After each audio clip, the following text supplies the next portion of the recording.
folks, welcome back. Thank you for watching.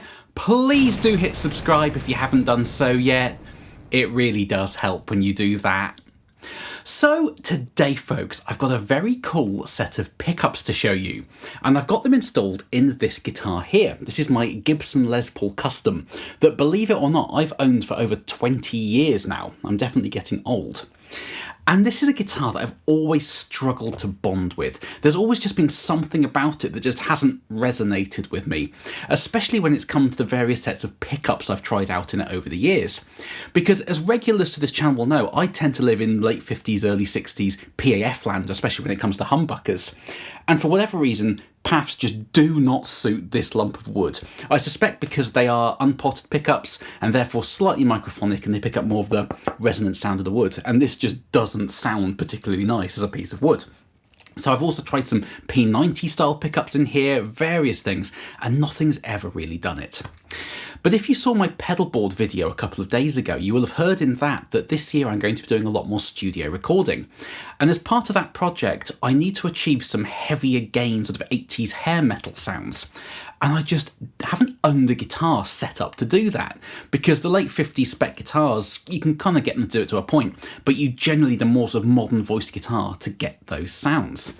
So I've been on the lookout for a set of pickups to put in this instrument to kind of become my 80s hard rock machine.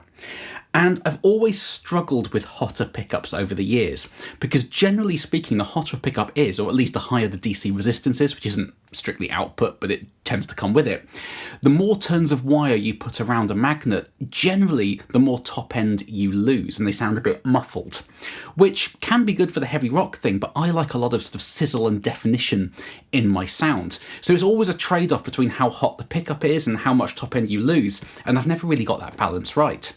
But I've recently put these pickups in here, which are the Bare Knuckle Rebel Yells, the Steve Stevens signature pickups, and I've really been enjoying them because, especially uncovered, they let a lot of kind of sizzly top end through. They're very tight in the low end, but they can be really glassy when you want them to be as well. And because they're hotter and have a sort of inherent compression in them as a result, they're amazing for clean sounds just as much as they are heavy gain tones. So what I'm going to do today, folks, is just show you how these pickups sound in this guitar. Now, I don't really own any heavy gain amplifiers. I only own a couple with any front end gain whatsoever, so I'm going to use those amps today and my JTM45 and just dime the thing.